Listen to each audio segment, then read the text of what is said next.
pharmacy receipt was still warm in my hand when I made the decision that would change everything. Standing there in that sterile fluorescent lighting, staring at the name printed on those pill bottles.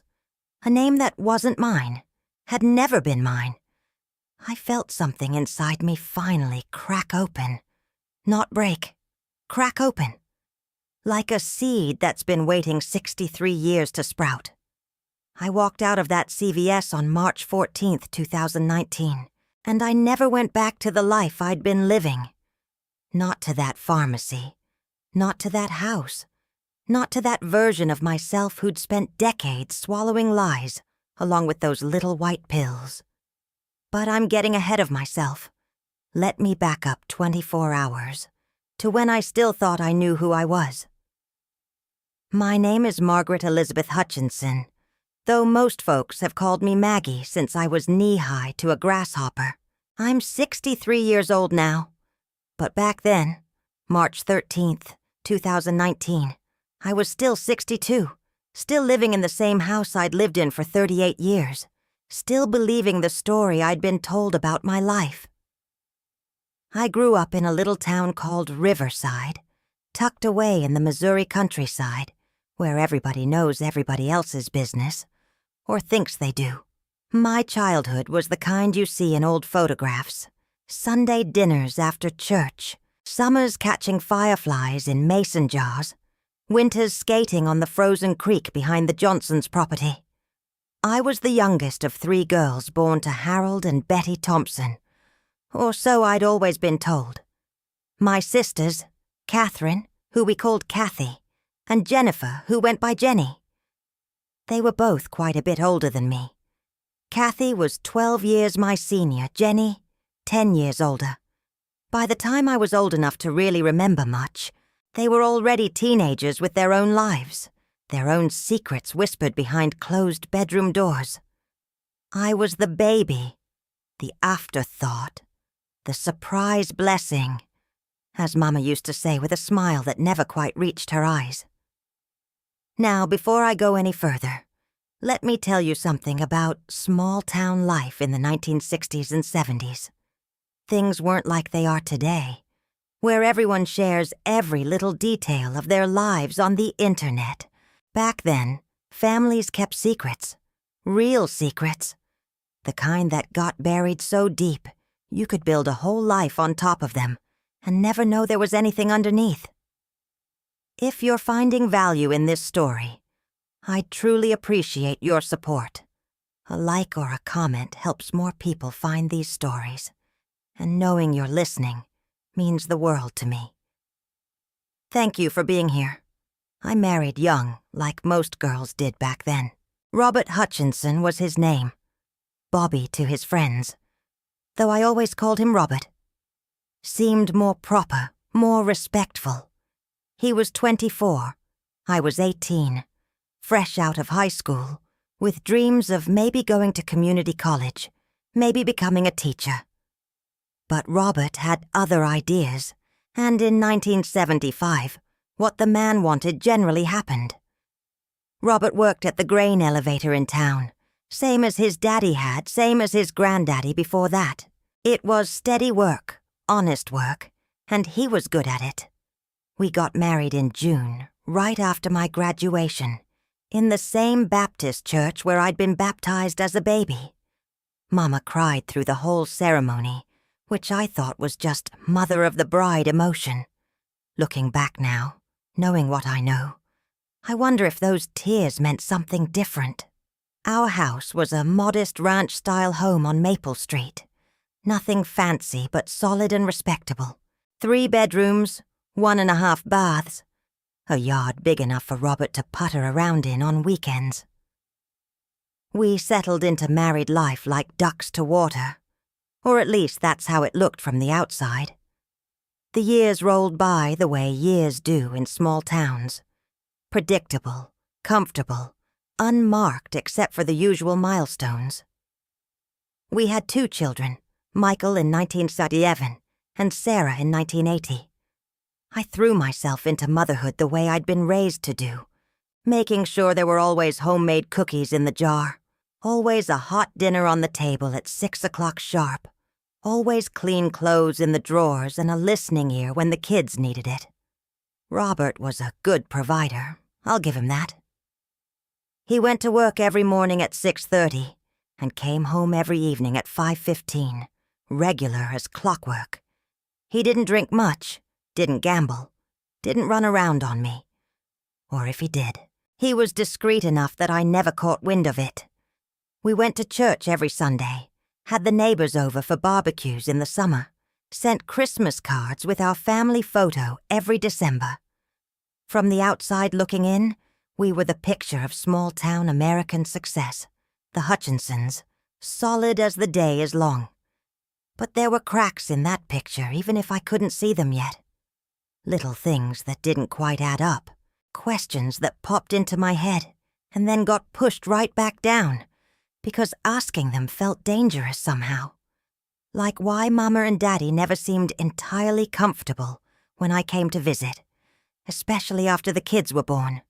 Why family gatherings always had this weird tension humming underneath all the potato salad and sweet tea.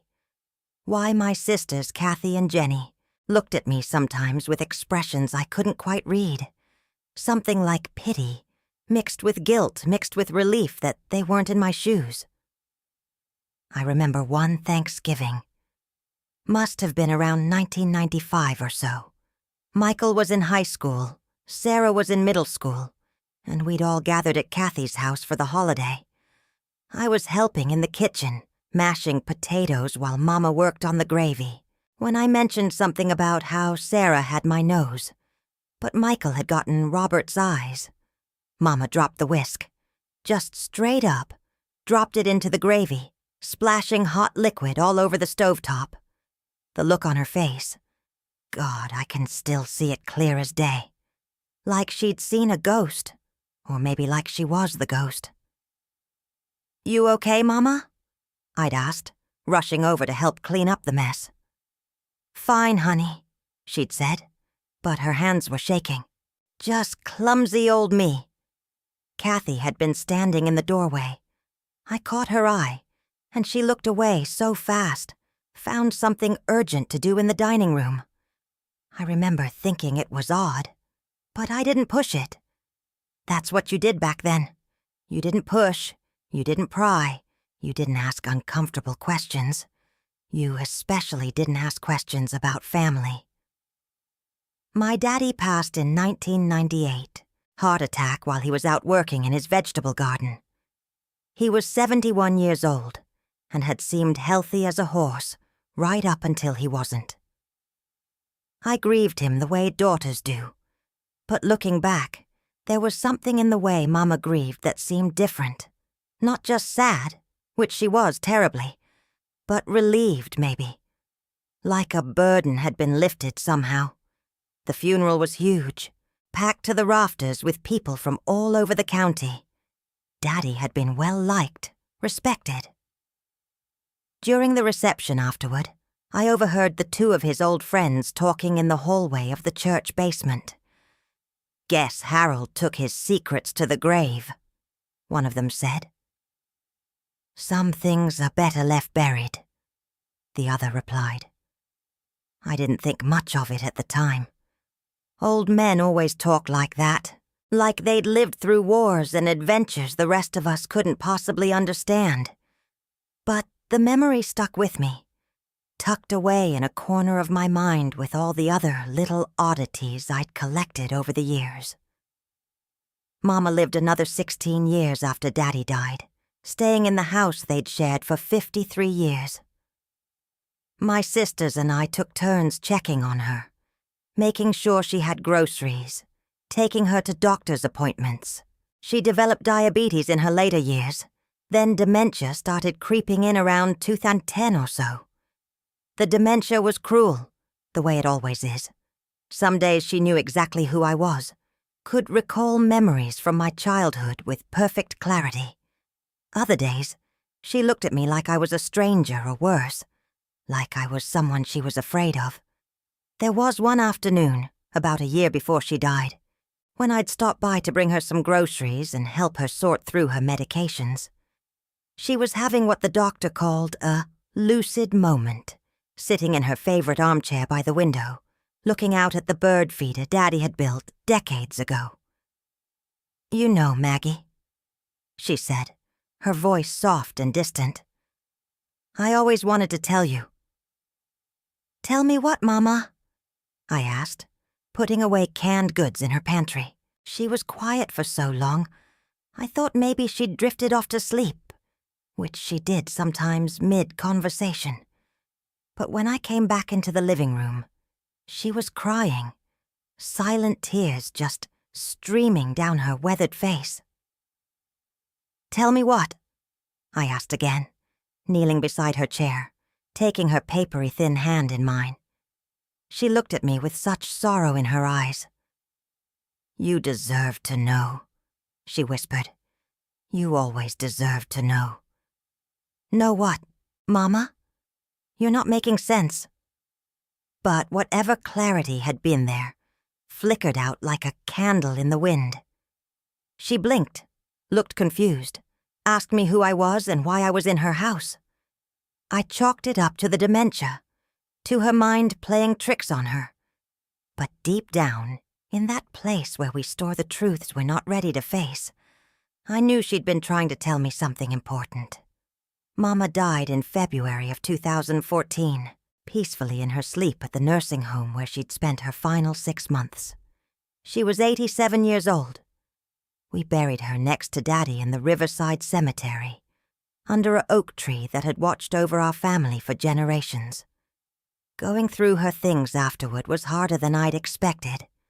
Not just because of the grief, though there was plenty of that, but because every drawer I opened, every box I sorted through, felt like I was looking for something without knowing what it was. Like there was a missing puzzle piece somewhere in all those accumulated decades of life, and if I could just find it, something would finally make sense. But I didn't find it. Not then. Life went on, the way life does. Michael had moved to Kansas City, was working in IT for some big company, married to a sweet girl named Amanda. Sarah was in St. Louis teaching 3rd grade, married to a dentist named Phil. They both had kids of their own by then. I was a grandmother 4 times over, which made me feel ancient and blessed all at the same time. Robert retired from the grain elevator in 2016 after 43 years of service. They threw him a party, gave him a plaque, and a handshake, and a pension that would keep us comfortable if we were careful. We talked about traveling, seeing some of the country we'd never managed to visit, but somehow we never quite got around to it. Robert seemed content to putter around the house, work in his workshop in the garage, play cards with his buddies down at the VFW on Thursday nights. Me, I kept busy the way women of my generation do.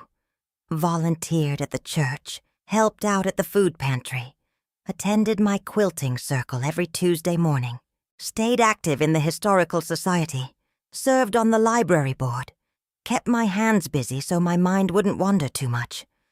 But those wandering thoughts still came, especially at night when Robert was snoring beside me and the house was dark and quiet. Questions I'd never let myself fully form in the daylight would creep in like fog. Why had I never looked anything like my sisters? Kathy and Jenny both had Mama's dark hair and Daddy's sharp nose, but I was blonde. Natural blonde that had only recently started going silver, with a round face and green eyes that didn't match anyone else in the family. Why had there been no baby pictures of me?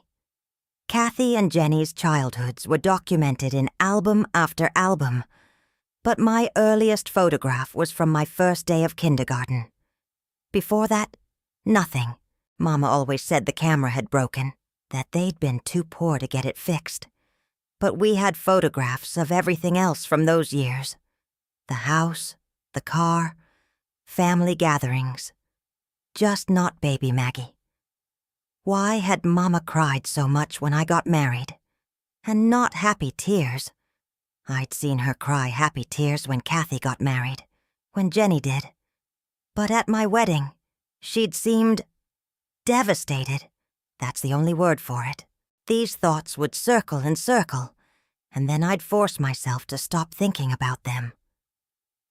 What good did it do, picking at old scabs? The past was the past. Mama and Daddy were gone. I was 60-something years old. Too old to be questioning my entire life story. Too old to be stirring up trouble in a family that had always prided itself on keeping things smooth and peaceful. Or so I thought. My sisters and I weren't especially close. Never had been, really. The age gap was part of it, but there was something else too. A distance I'd always felt but never understood. We did the obligatory things. Birthday phone calls, Christmas gifts, showing up for each other's kids' graduations and weddings. But we didn't talk about real things, didn't share confidences, didn't have the kind of sister relationship I saw other women enjoying. Kathy lived about 40 miles away in a slightly bigger town, worked as a bank manager until she retired. She'd married a man named Douglas, had 3 kids, lived what looked like a perfectly ordinary life. Jenny had moved to Arkansas after her second divorce, worked in real estate, had 2 kids who I barely knew.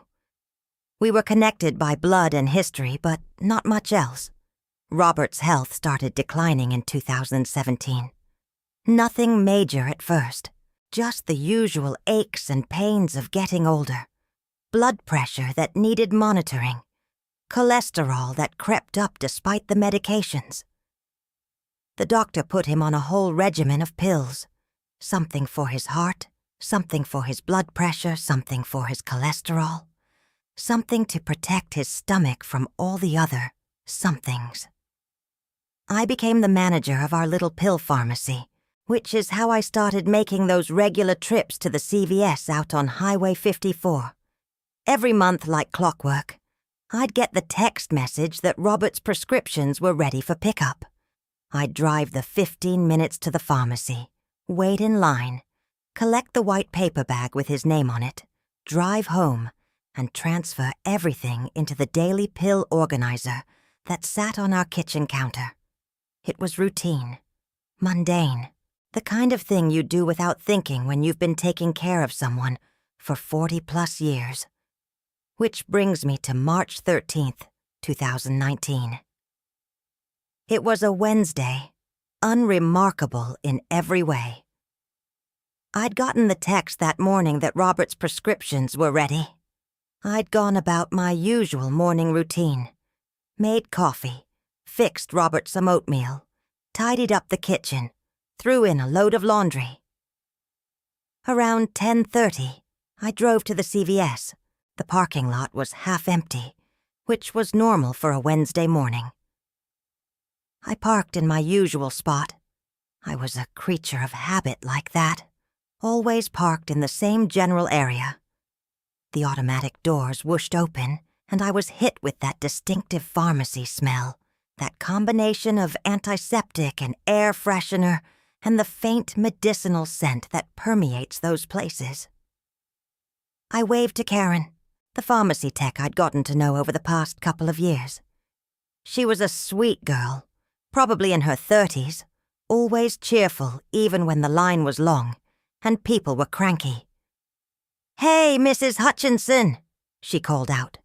"Be with you in just a minute." There were 2 people ahead of me in line, so I browsed the greeting card aisle while I waited, thinking I should probably pick up a birthday card for my grandson's birthday, coming up next month. I found one with a cartoon dinosaur on it. Tyler loved dinosaurs, and had just gotten back in line when Karen called me up. "How are you today?" she asked, typing something into her computer. "Can't complain," I said, which was my standard response. "How about you?" "Living the dream," she laughed. "Okay, let me grab Mr. Hutchinson's prescriptions." She disappeared into the back area where they kept all the filled prescriptions, and I stood there studying the impulse buy items near the register. reading glasses, hand sanitizer, chapstick, batteries. All the little things you might suddenly realize you need while waiting in line at a pharmacy. Karen came back with the familiar white paper bag, stapled shut with the receipt attached. She set it on the counter and started going through the usual routine. So we've got the lisinopril for blood pressure, the atorvastatin for cholesterol, and the omeprazole for acid reflux, she said, checking each bottle as she named it. Everything's the same dosage as last month. Any questions? Nope, all good, I said, reaching for my credit card. Oh, wait, she said, looking at her computer screen with a slight frown. There's a note here about a name correction. Let me just verify. The patient's name is Robert James Hutchinson. Date of birth, September 15th, 1951. That's right, I confirmed. Okay, and the insurance is still under? She squinted at the screen. Under Margaret Elizabeth Hutchinson. But your maiden name was? Thompson. Yes, I said, though I was starting to feel a weird prickle of something I couldn't quite name. Why was she asking about my maiden name? Karen clicked a few more things, frowned again. That's weird. The insurance system is showing a different maiden name in their records. Let me just... She picked up the phone, punched in some numbers. Hey, Mark. Yeah, I've got a patient here and the insurance records aren't matching what we have in our system. Can you pull up the account for Robert Hutchinson? DOB 9-1551. She listened for a moment, her frown deepening. Uh-huh. But we have Thompson in our system. Yeah, let me ask. She turned to me. Mrs. Hutchinson, I'm so sorry for the confusion, but our insurance company has your maiden name listed as Martin, not Thompson. Would that be correct? The world tilted just slightly on its axis.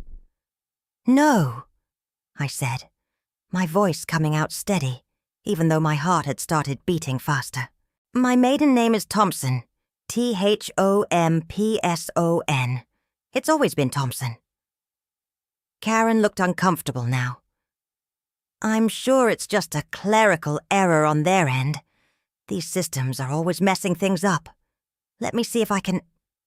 She talked to Mark for another minute, then hung up looking flustered. I'm so sorry about this, Mrs. Hutchinson. I'm going to make a note in our system to correct this. Your maiden name is Thompson. I've got it right here. But just so we can get the insurance to process correctly next month, you might want to give them a call and have them fix it in their records. Do you have your insurance card with you? I dug it out of my wallet, my hands moving on autopilot, while my brain was stuck on one word. Martin. Why would the insurance company have Martin as my maiden name? It made no sense. I'd been Margaret Thompson until I married Robert and became Margaret Hutchinson in 1975. My social security card, my driver's license. Everything said Thompson. Didn't it? Karen made a photocopy of my insurance card and handed it back to me, along with the bag of prescriptions. Again, I'm really sorry for the confusion. Just give the insurance company a call when you get a chance, and they'll get it straightened out. Sure, I said automatically. Thanks, Karen. I paid for the prescriptions and the birthday card, took my receipt, and walked out of the pharmacy in a daze. The March sun seemed too bright, the parking lot too loud with the sounds of traffic from the highway. I got into my car and just sat there, staring at the white paper bag in the passenger seat. Martin. The name rattled around in my head like a marble in an empty jar. I didn't know anyone named Martin. Had never known anyone named Martin. It was clearly just a mistake, some kind of computer glitch. Maybe they'd mixed up my records with someone else's. But something about it felt wrong. Not wrong like incorrect. Wrong like true. I pulled out my phone and called Robert. He answered on the third ring, sounding slightly out of breath. "Hey, hun," he said. "Everything okay?" "Yeah, fine. I'm just leaving the pharmacy. Got your prescriptions." "Good, good. I'll need to take the evening pills with dinner." "I know," I said. And then before I could stop myself, "Hey, Robert, what was your mother's maiden name?" There was a pause. My mother's maiden name. Why on earth are you asking about that? The pharmacy had some insurance mix-up and it got me thinking about maiden names, that's all. Was it Wilson? I can never remember. "Yeah, Wilson. Gladys Wilson before she married my dad. You feeling okay, Maggie? You sound strange." "I'm fine. Just a weird day. I'll be home in a bit." I hung up and sat there for another few minutes, my mind racing. Then I did something I can't fully explain. Instead of driving home, I drove to the public library. The Riverside Public Library was a small brick building on Main Street, same building that had been there since the 1940s, though they'd added on a modern wing in the 90s. I'd been on the library board for 15 years, had spent countless hours in that building, but I'd never gone there to research myself. Susan Martinez was working the front desk. She looked up and smiled when I walked in. "Hey, Maggie. Didn't expect to see you today. We don't have a board meeting until next week." "I know," I said, returning her smile even though it felt fake on my face. "I just needed to look something up. Is the genealogy computer available?" "Should be. Let me check." She glanced at the reservation system. "Yep, all yours. You working on family tree stuff?" "Something like that," I said vaguely. I made my way to the back corner where they kept the genealogy and local history section. The computer there had access to Ancestry, COM, and various other genealogical databases. The library had a subscription that patrons could use for free. I'd helped dozens of people navigate these systems over the years, teaching them how to research their family histories. Now I was about to research mine. I signed into the computer using my library card and opened Ancestry. Calming. My hands were shaking slightly as I typed in my information. Margaret Elizabeth Thompson, born March 3rd, 1957, in Riverside, Missouri. The search results loaded. There I was. My marriage certificate to Robert in 1975, various census records, voter registrations. Everything looked normal. Everything matched what I knew about my life. But then I noticed something odd. My birth certificate wasn't coming up in the search results.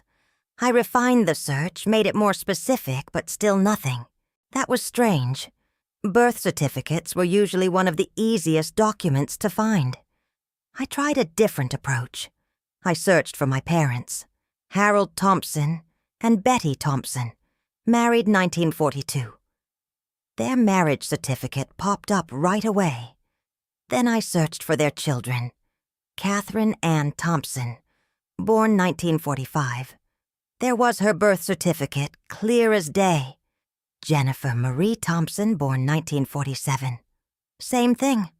Margaret Elizabeth Thompson, born 1957. Nothing. I sat back in my chair, staring at the screen. Maybe the records just weren't digitized yet.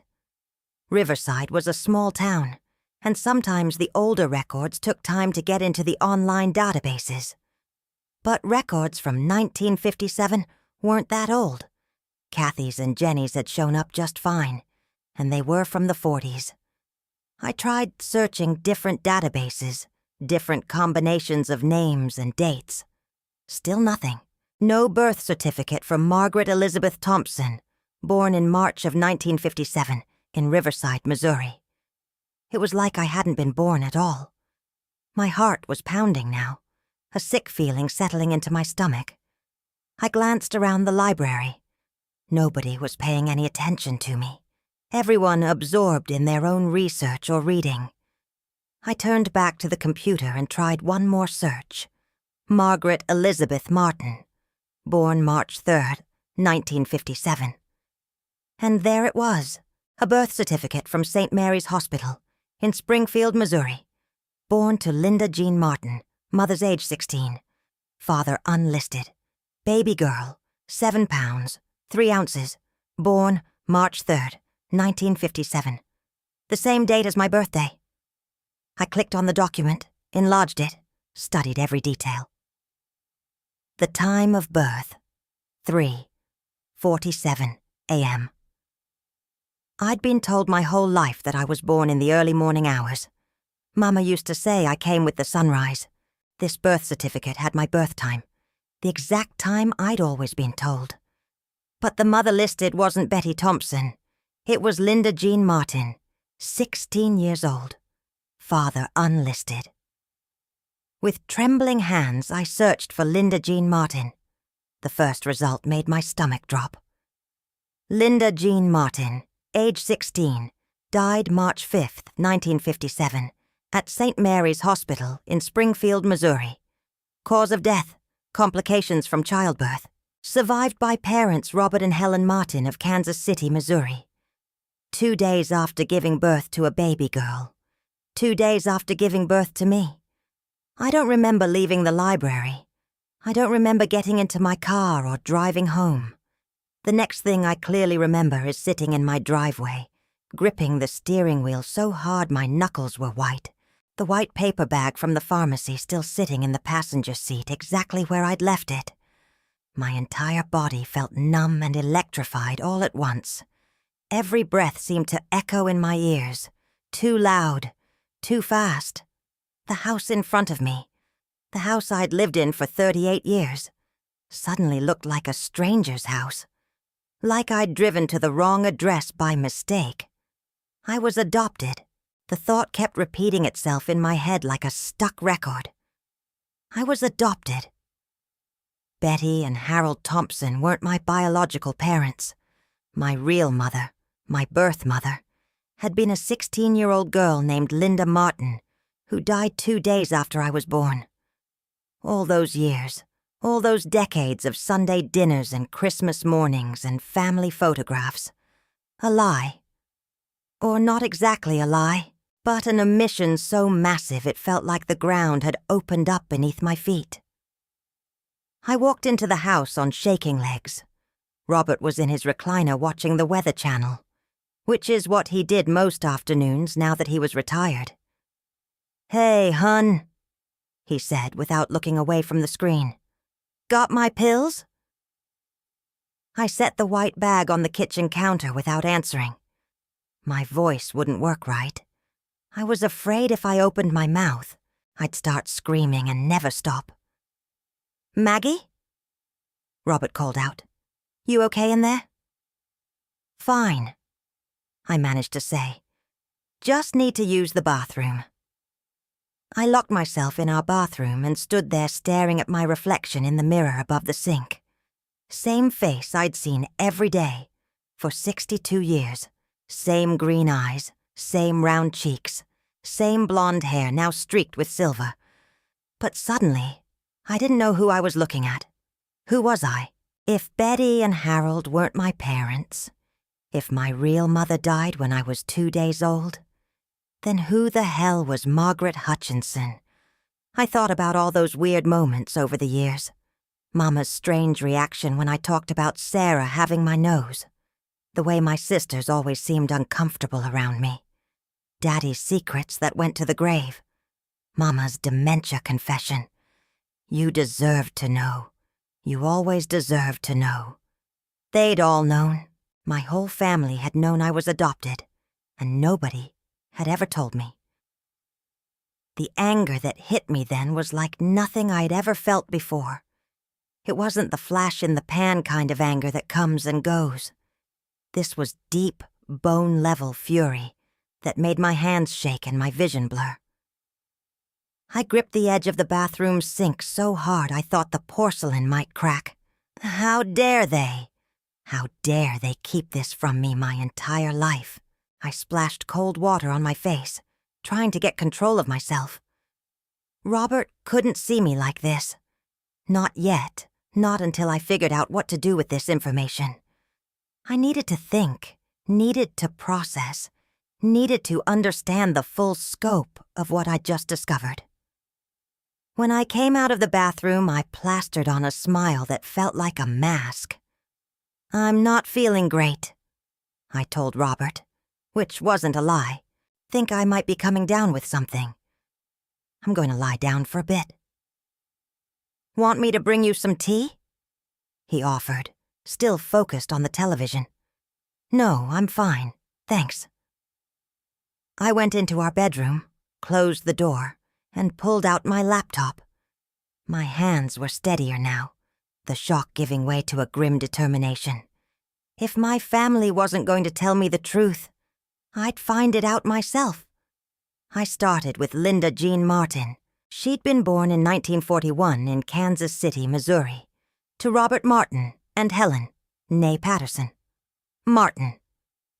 Her father was a mechanic, her mother a homemaker. They'd had 3 children. Linda was the middle child, with an older brother named David and a younger sister named Carol. I found her high school yearbook photo from 1956, her sophomore year. She'd been pretty in that fresh-faced, innocent way teenagers were back then. Dark hair, bright smile, wearing a simple blouse with a Peter Pan collar. The caption under her photo listed her activities: Glee Club, Future Homemakers of America, Art Club. She never made it to her junior year. By the fall of 1956, she would have been pregnant with me. I couldn't find much else about her online. She'd died so young, before the internet, before digital footprints became a thing. But I found her obituary in the Kansas City Star Archives, dated March 8th, 1957. Linda Jean Martin, 16, of Kansas City, passed away March 5th, 1957, at St. Mary's Hospital in Springfield, Missouri, due to complications from childbirth. She was a beloved daughter, sister, and friend who will be greatly missed. Linda was known for her kind heart, her beautiful singing voice, and her love of art. She is survived by her parents, Robert and Helen Martin, her brother David Martin, her sister Carol Martin, and numerous aunts, uncles, and cousins. Funeral services will be held at St. Patrick's Catholic Church on March 11th. In lieu of flowers, donations may be made to the St. Mary's Hospital maternity ward. No mention of a baby. No mention of me. I searched for Robert and Helen Martin next. Robert had died in 1983, Helen in 1995. I had a grandfather and grandmother I'd never known existed, and they were both dead. My Uncle David had passed in 2004, but Carol Martin, she might still be alive. She would be around 75 or 76 now, if she was still living. I spent the next 2 hours doing what I'd taught dozens of library patrons to do, following the genealogical trail. Carol Martin had married a man named Peter Yates in 1965. They'd had 2 children, lived in Kansas City until the early 2000s, then moved to a retirement community in Florida. And according to the most recent directory I could find, Carol Yates was still listed as a resident of that community. My aunt. I had an aunt I'd never met, never even known about. An aunt who presumably knew I existed, knew what had happened to her sister's baby. I found a phone number. It wasn't hard. Most of these retirement communities listed their residents in online directories. My finger hovered over my phone screen, ready to dial. But what would I even say? "Hi, you don't know me, but I'm your dead sister's daughter, and I just found out I was adopted 62 years after the fact." I set the phone down. This needed more thought, more planning. I couldn't just blunder into this blindly, driven by anger and hurt. I needed to be smart, methodical, I needed to find out everything before I confronted anyone. Over the next 3 days, I became obsessed. Every moment, Robert was distracted, watching TV, working in his garage, running errands. I was on my laptop, digging deeper into my own past. I found the adoption records, sealed but with enough publicly available information to confirm what I already suspected. An adoption had been finalized in September of 1957 through Catholic Charities in Missouri. Baby girl, born March 3rd, 1957, to Linda Jean Martin, adopted by Harold and Betty Thompson of Riverside, Missouri. Harold and Betty, who'd been married 15 years at that point and had 2 daughters aged 12 and 10. Why would they adopt a baby when their own children were practically teenagers? I found the answer in an old newspaper article from the Riverside Weekly News, June 1957. Local couple opening home and hearts.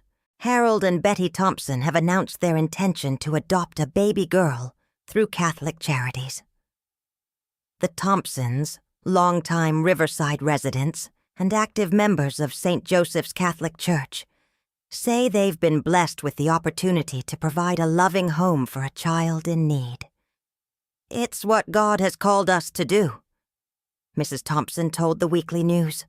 There's always room for one more in a home built on love. The adoption is expected to be finalized later this year. Built on love. The irony was so thick I could taste it. I kept digging. I found out that Harold Thompson and Robert Martin, my biological grandfather, had served in World War II together. They'd been friends, kept in touch after the war, even though they lived in different cities. When Linda got pregnant at 15, when her parents were desperate to find a solution that wouldn't bring shame on their Catholic family, Harold and Betty had stepped up. An arrangement had been made. The baby would be raised as a Thompson. No questions asked. Linda's pregnancy was hidden. She was sent to a home for unwed mothers, told to tell people she was visiting relatives. The baby would be born, placed for adoption, and life would go on. Except Linda died. And that baby, me, grew up never knowing any of this. I found photographs of Linda online, shared by distant relatives on genealogy sites.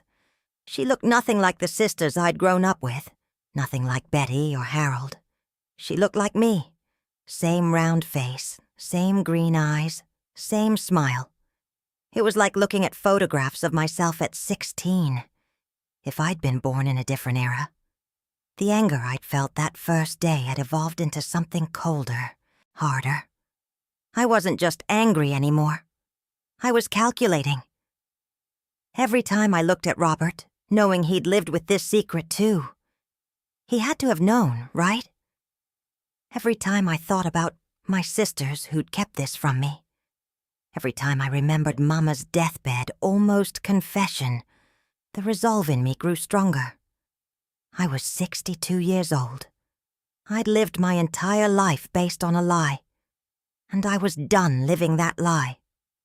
On March 16th, 3 days after my discovery, I called my sister, Kathy. "Hey, Maggie," she answered, sounding slightly surprised. We didn't call each other often. "What's up?" "I need to ask you something," I said, keeping my voice calm and level. "And I need you to tell me the truth." There was a pause. "Okay. Did you know I was adopted?" The silence on the other end of the line was deafening. It stretched out for 5 seconds, 10 seconds, 15 seconds. That silence told me everything I needed to know. "Kathy," I prompted. "Maggie, She exhaled shakily. "How did you find out?" "So you did know." My voice was still calm, but there was steel underneath it now. "You knew my entire life that I was adopted, that Betty and Harold weren't my biological parents, and you never once thought to tell me." "It wasn't my place to tell you," she said, and now she sounded defensive. Mama and Daddy made us promise we'd never say anything. You were so little when you came to us, and they wanted you to feel like you were really ours, really part of the family. I had a right to know. You were loved, Maggie. We all loved you. That's what mattered. I had a right to know, I repeated harder this time. My mother died the 2 days after I was born, and nobody ever told me. I have an entire family out there, aunts, uncles, cousins, that I've never met, that I didn't even know existed until 3 days ago. And you all just decided that I didn't deserve to know the truth about my own life? We were protecting you. Protecting me? I laughed, and it came out bitter. You were protecting yourselves. You were protecting the family secret. Did Jenny know too? Another pause. Yes. And Robert. I don't know. I never talked to him about it. But he might have, yeah. Mama might have told him when you two got engaged. I closed my eyes, willing myself not to scream. Goodbye, Kathy. Maggie, wait. I hung up. That night I confronted Robert. I waited until after dinner, after he'd taken his evening medications, after we were both sitting in the living room, him in his recliner, me on the couch. I need to ask you something, I said. He muted the television, looking over at me with mild interest. Shoot. Did you know I was adopted? The color drained from his face. That told me everything I needed to know, but I waited for him to speak. Maggie, He stumbled over his words, unusual for a man who was normally confident and direct. How did you? When did you? 3 days ago. Answer the question, Robert. Did you know? He looked down at his hands. Your mother told me before we got married. She said you didn't know, that we couldn't ever tell you, that it would devastate the family if it came out. She made me promise I'd never say anything. And you just agreed? Just like that? What was I supposed to do? Now he was getting defensive, too. We were about to get married. You were happy. I didn't see what good it would do to dredge up the past. The past, Robert? It's not the past. It's my life.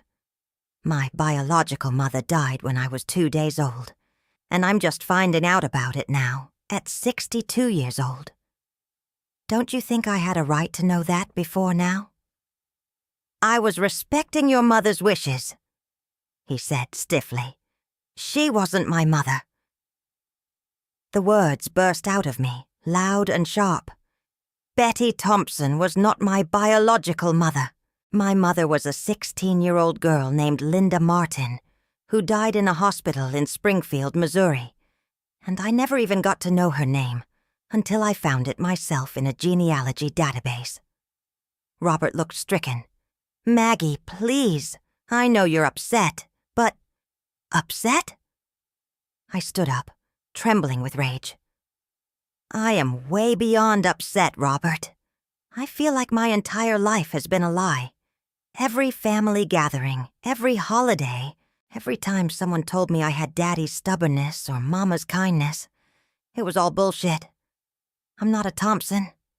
I never was. You're a Hutchinson, he said quietly. You've been a Hutchinson for 44 years. I stared at him. Did you ever even love me? Or was I just part of the package deal? The acceptable wife you married because that's what men did in 1975? Of course I love you, he said, looking genuinely hurt now. Maggie, I've loved you since the day I met you. This doesn't change that. But you kept this from me. For 44 years, you kept this from me. Because I promised your mother. Stop calling her that! I shouted. Stop calling Betty my mother. She wasn't my mother. She was the woman who raised me, but she wasn't my mother. I grabbed my purse and my keys. Where are you going? Robert asked, standing up from his recliner. Out! I need to think. I just need to be anywhere but here right now. Maggie, it's almost 9 o'clock.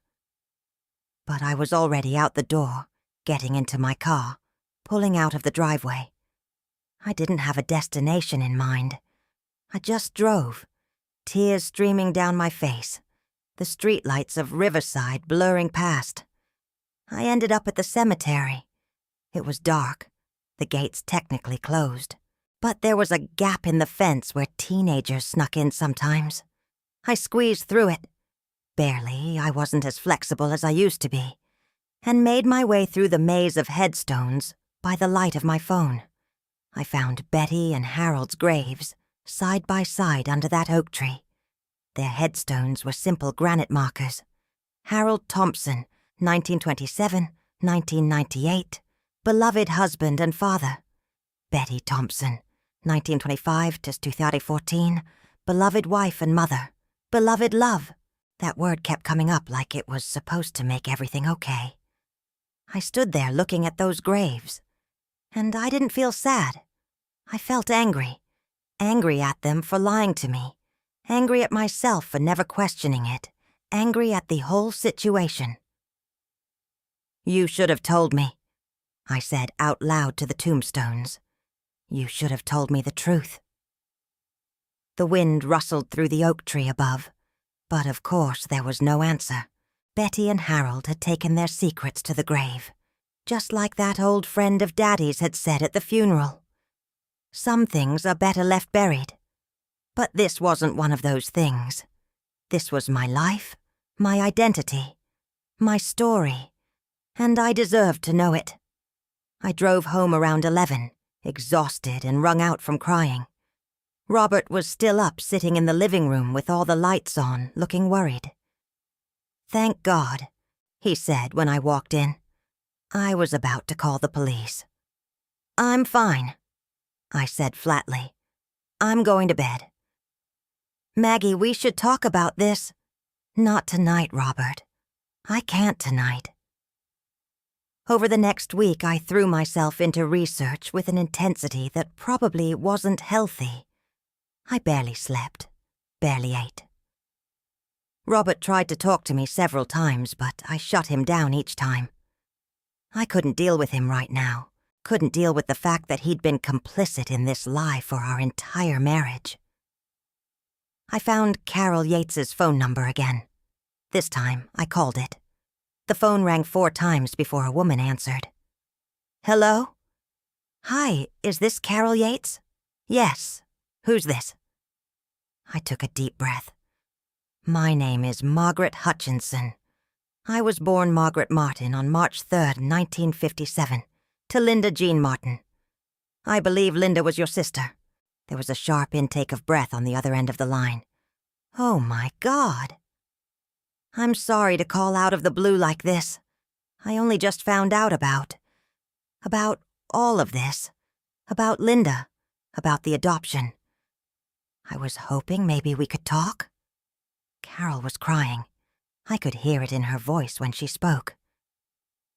I've waited 62 years for this phone call. I never thought it would come. We talked for 3 hours, that first call. Carol told me everything. How Linda had been smart and talented.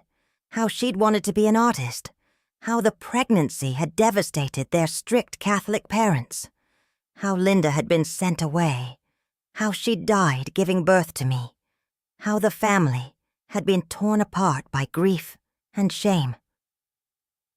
They never spoke about you after the adoption was finalized, Carol said. It was like you'd never existed. But I never forgot. I always wondered what happened to my sister's baby. If you were happy. If you were loved. I was, I said. And it was true, even if it felt complicated now. Betty and Harold. They did love me. They also lied to me, my entire life. I'm so sorry. Carol whispered. If I'd known you didn't know, I would have. I don't know what I would have done. But I would have done something. She sent me photographs of Linda, letters Linda had written before she died, drawings she'd made. I stared at my mother's artwork. She'd been talented, really talented, and mourned a woman I'd never known, a woman who'd never gotten the chance to know me. Carol also told me about the rest of the family. I had cousins, second cousins, a whole extended family in Kansas City who didn't know I existed. Carol asked if I wanted to meet them, if I wanted to come to Florida to meet her. I need some time, I told her. I need to process all of this first. But even as I said it, I knew what I was going to do. I was going to take my life back. The plan formed slowly over the next few weeks. I didn't share it with anyone. Not Robert, not my children, not Carol. This was something I needed to do alone, something I needed to do for myself. I was 62 years old. In some ways, that felt impossibly old.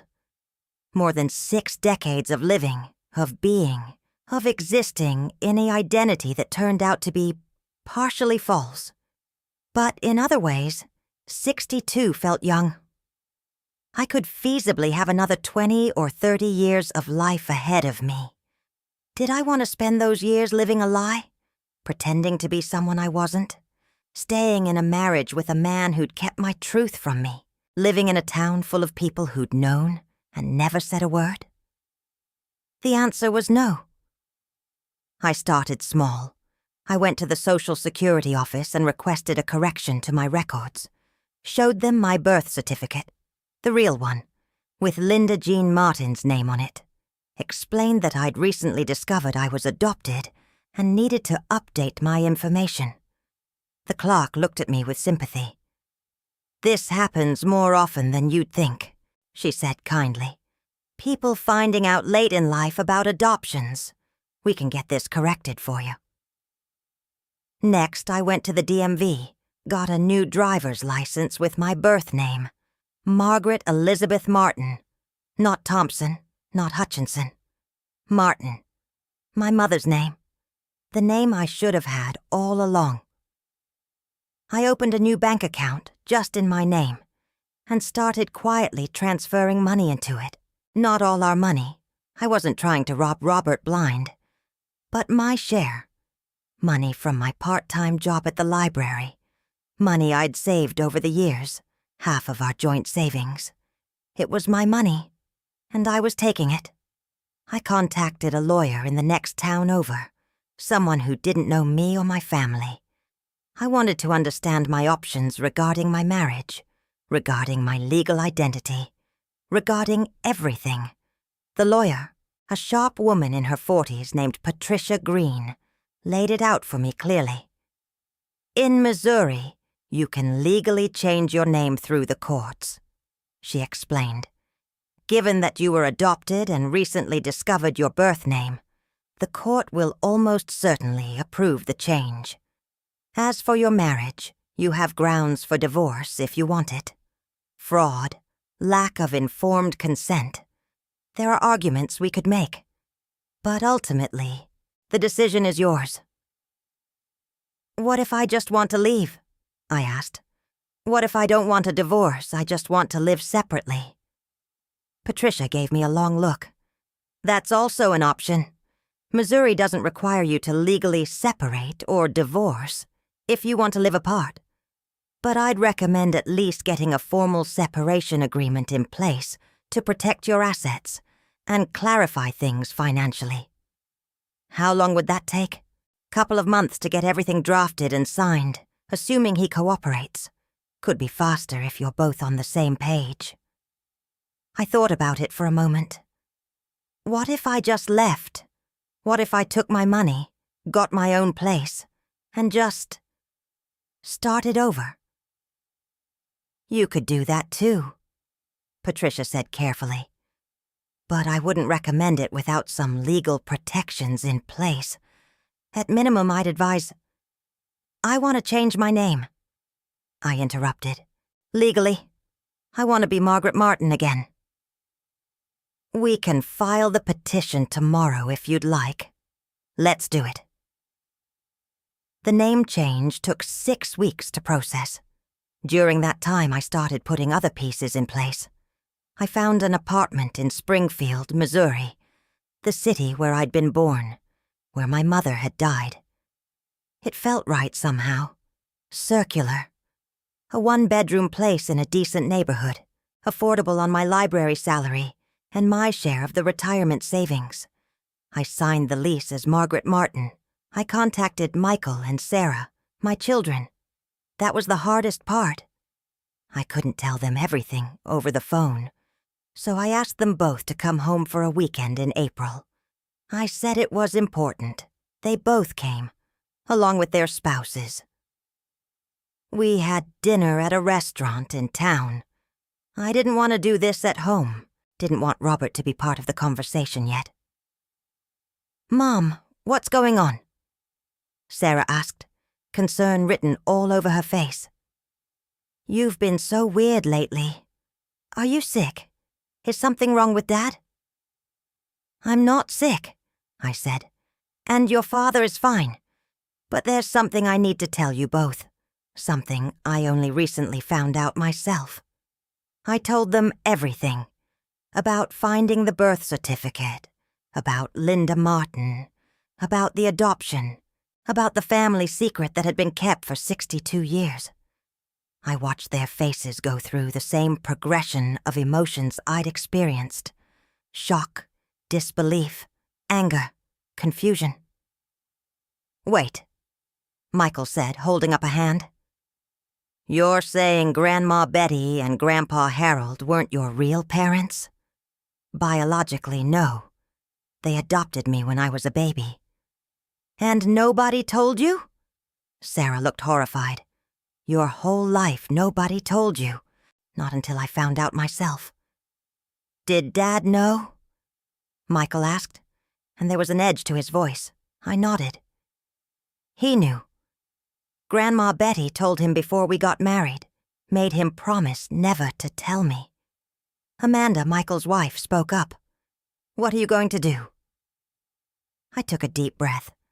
"I'm leaving. I've changed my name legally to Margaret Martin. My birth name. I've got an apartment in Springfield. I'm moving at the end of the month."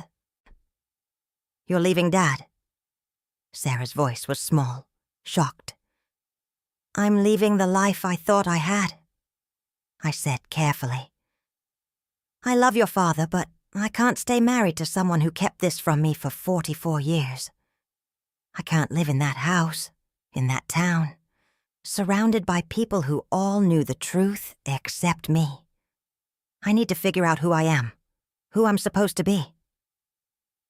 "Mom, you're 62 years old," Michael said, and I couldn't tell if he was trying to talk me out of it or just processing. "Are you sure this is what you want?"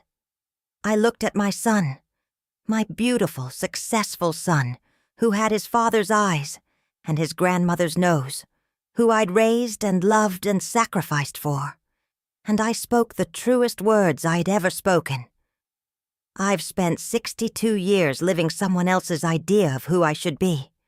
I want the rest of my life to be mine. Sarah started crying. "I can't believe they did this to you. I can't believe Grandma and Grandpa and Aunt Kathy and Aunt Jenny and even Dad. I can't believe they all lied to you." "I know, honey. I'm still processing it myself." "Are you going to be okay?" Michael asked. "Financially, I mean. Do you need money?" "I'm okay," I assured him. "I've got savings, I've got my job at the library. I can transfer to the Springfield branch. I'll be fine." We talked for hours that night. They had questions, so many questions, and I answered what I could, told them about Carol, about their grandmother Linda who died so young, about the family they didn't know they had. "Can we meet them?" Sarah asked. "Your biological family?" "If you want to," I said. "Carol would love to meet you, I'm sure. She's your great-aunt." It was strange, rewriting the family tree like that. but also freeing. When dinner was over, when we'd all cried and talked ourselves out, Michael and Sarah both hugged me tight. "We support you, Mom," Michael said. "Whatever you need to do." "We love you," Sarah added, "and we're here for you." That meant everything. I told Robert the next day.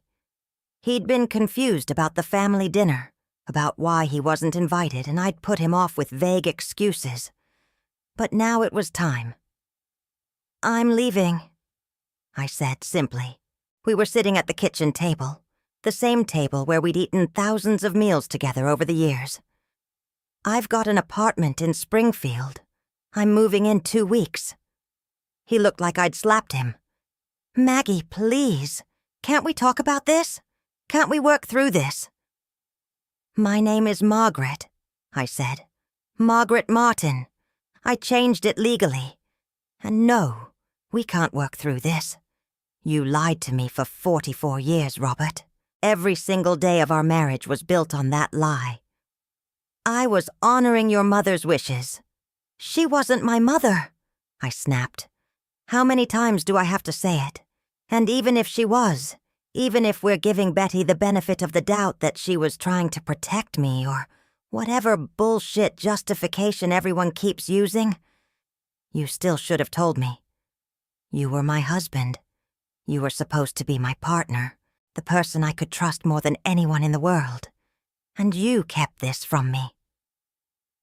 Robert's eyes filled with tears. I'd rarely seen him cry in all our years together. "I love you, Maggie. Margaret. Whatever you want to be called. I love you. And I'm sorry. I'm so sorry." "I know you are," I said. And I meant it.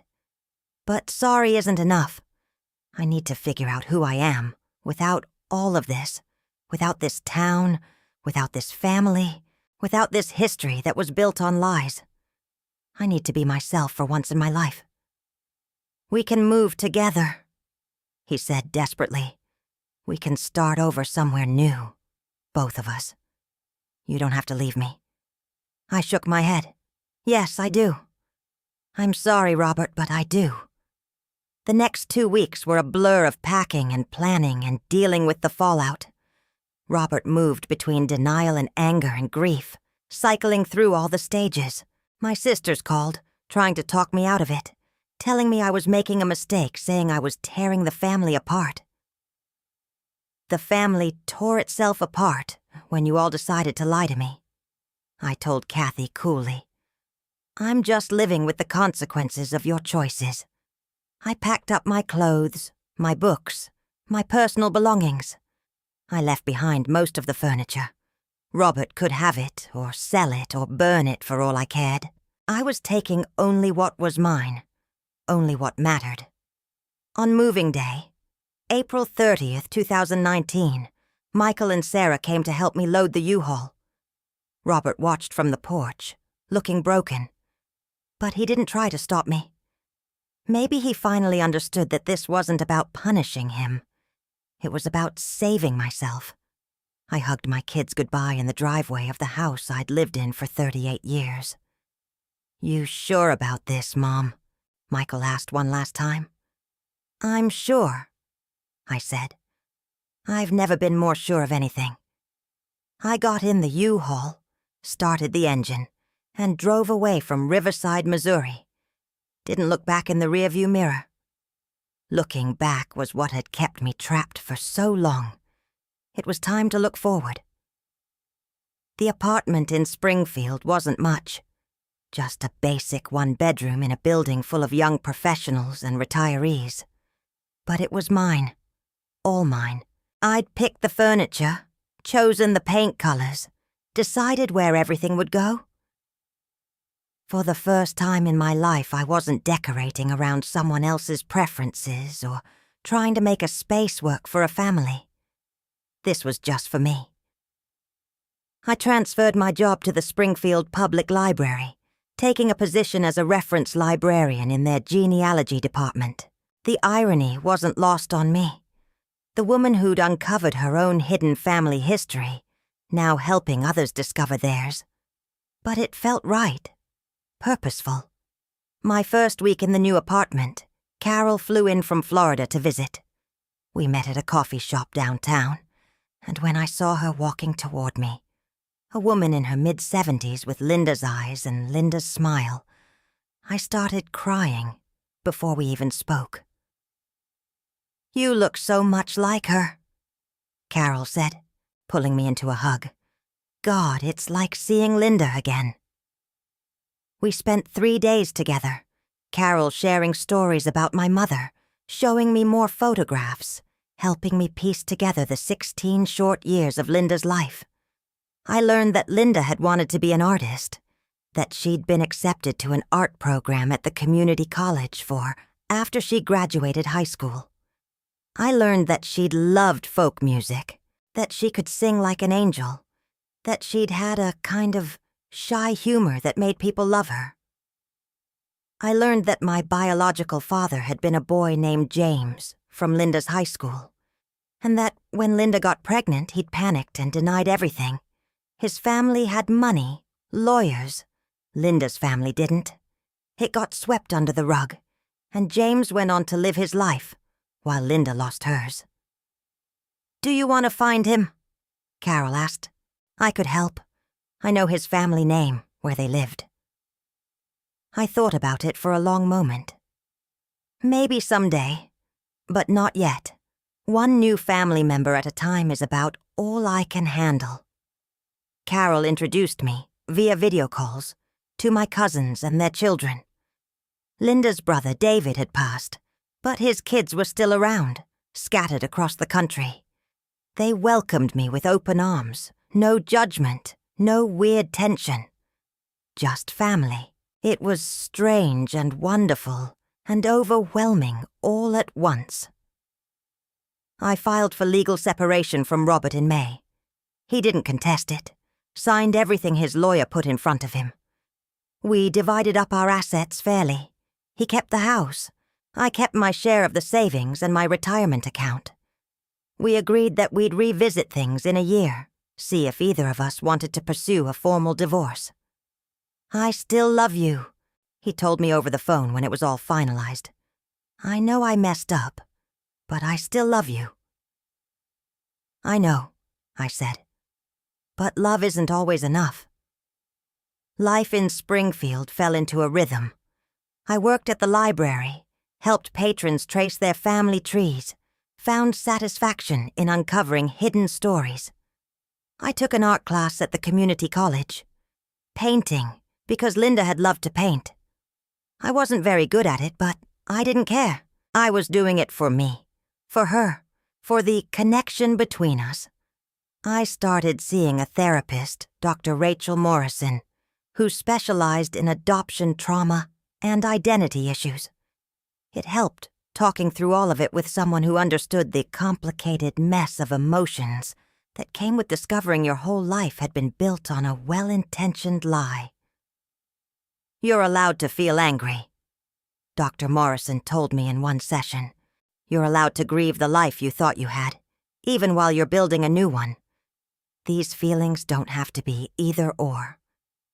I joined a support group for late discovery adoptees, people who'd found out about their adoptions in adulthood. There were more of us than I'd ever imagined, all carrying the same complicated mix of anger and grief and confusion and relief. We met twice a month at a community center, sharing our stories, supporting each other.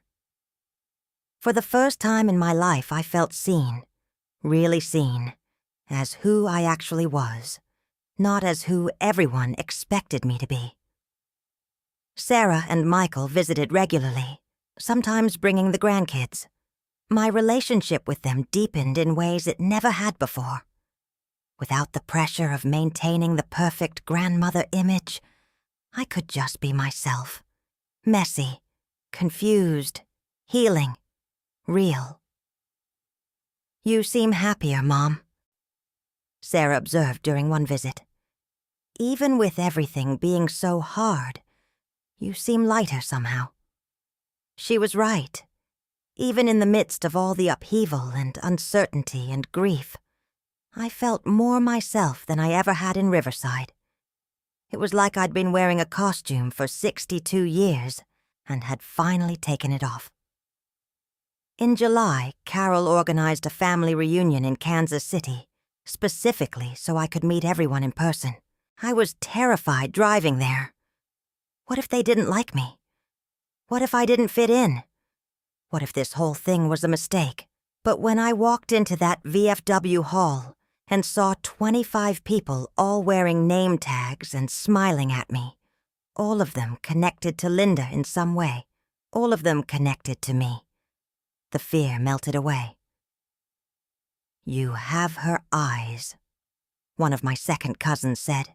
"You have her smile," another added. "Welcome home," Carol said, squeezing my hand. I met cousins and second cousins and third cousins once removed. I heard stories about Linda from people who'd known her, who remembered her. I saw photographs I'd never seen before, learned family recipes that Linda had loved, discovered that my love of books came from my grandmother Helen, who'd been a school librarian. I belonged to them, and they welcomed me like I'd always been there. That night, lying in my hotel room, I called Robert for the first time since the separation had been finalized.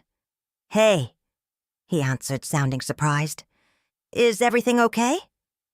"Everything's good," I said. "I just wanted to tell you something." "Okay, I forgive you." There was silence on the other end for a moment. Then, "You do?" "Yeah. I'm still angry, and I'm still hurt, and I'm not ready to come back or anything like that. But I forgive you.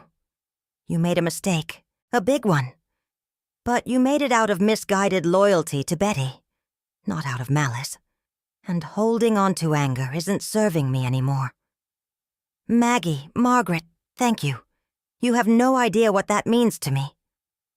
I'm doing it for me, more than for you," I said honestly. "But you're welcome anyway."